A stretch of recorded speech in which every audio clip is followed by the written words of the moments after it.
বিশ্ব আবারও উত্তপ্ত। সরাসরি হত্যার হুমকি দিয়েছেন ইসরায়েলের প্রতিরক্ষা মন্ত্রী। লক্ষ্য ইরানের সর্বোচ্চ নেতা আয়াতুল্লাহ আলী খামেনি। শুধু তাই নয়, ইরানে নতুন করে ভয়াবহ হামলার হুঁশিয়ারিও উচ্চারণ করা হয়েছে। মধ্যপ্রাচ্য কি আবারও শুরু হতে যাচ্ছে আরও একটি যুদ্ধ? রোববার রাতে দক্ষিণ ইসরায়েলের রামন এয়ারবেজ পরিদর্শনের সময় প্রতিরক্ষা মন্ত্রী ইসরায়েল কাটাজ প্রকাশ্যে হুমকি দেন, ইসরায়েল আবারও তেহরানে আঘাত হানতে পারে, এবার আরও বেশি শক্তি নিয়ে। তুর্কি বার্তা সংস্থা আনাদোলুর বরাত দিয়ে জানানো হয়েছে, ইসরায়েলি দৈনিক ইয়েদিউত আহরনথে কাটাজের বক্তব্য প্রকাশিত হয়। সেখানে তিনি বলেন, আমি এখন থেকেই স্বৈরাচারী খামেনিকে স্পষ্ট বার্তা দিতে চাই, যদি আপনি ইসরায়েলকে হুমকি দেওয়া বন্ধ না করেন তাহলে এবার আপনি নিজেই আমাদের লক্ষ্য হবেন। এই বক্তব্য শুধু একটি রাজনৈতিক হুঁশিয়ারি নয়, এটি স্পষ্ট একটি হত্যার হুমকি। এর আগেও গত 13 জুন ইসরায়েল ইরানের সামরিক ও পারমাণবিক স্থাপনাগুলোতে বিমান হামলা চালিয়েছিল। তার জবাবে ইরান ক্ষেপণাস্ত্র ও ড্রোন হামলা করে। পরিস্থিতি এতটাই উত্তপ্ত হয়ে ওঠে যে যুক্তরাষ্ট্রকেও সরাসরি যুদ্ধের ময়দানে নামতে হয়।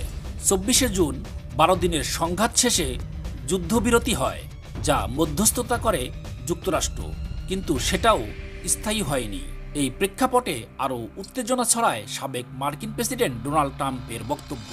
ট্রুথ সোশ্যাল মিডিয়ায় পোস্ট করে ট্রাম্প বলেন, আমরা জানি খামেনি কোথায় আছেন, তিনি সহজ লক্ষ্যবস্তু, তবে আমরা তাকে হত্যা করব না, অন্তত এখন না।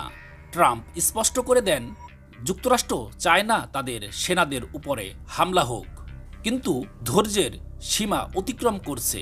এই মন্তব্যই ইঙ্গিত দিচ্ছে পরিস্থিতি আরও খারাপ হলে খামেনির উপরে হামলার সবুজ সংকেতও দিতে পারে ওয়াশিংটন। এখনও ইসরায়েলের এই প্রকাশ্য হুমকির জবাবে ইরান কোনো প্রতিক্রিয়া জানায়নি, তবে বিশ্লেষকরা বলছেন ইরান এই হুমকিকে চরম অপমান ও নিরাপত্তা হুমকি হিসাবে দেখবে এবং শিগগিরই এই জবাব দিতে পারে। বিশেষজ্ঞদের ধারণা, খামেনিকে লক্ষ্য করে এমন বক্তব্য শুধু উত্তেজনা নয়, বরং আগাম যুদ্ধের বার্তাও বহন করছে। বর্তমানে মধ্যপ্রাচ্যে এমন এক ক্রান্তিকালে দাঁড়িয়ে, যেখানে একটি ভুল হিসাব বা একতরফা আক্রমণে বিশাল যুদ্ধের জন্ম দিতে পারে। যদি ইসরায়েল খামেনির উপরে হামলার চেষ্টা করে, তাহলে ইরান শুধু সামরিক নয়, কূটনৈতিকভাবেও ভয়াবহ জবাব দিতে পারে, এবং তাতে জড়াবে রাশিয়া, চীন এবং যুক্তরাষ্ট্র সহ অন্যান্য শক্তিধর রাষ্ট্র। বিশ্ব কি তাহলে আরও একটি সরাসরি যুদ্ধের দিকে এগোচ্ছে? সেই উত্তরের অপেক্ষায় এখন গোটা দুনিয়া।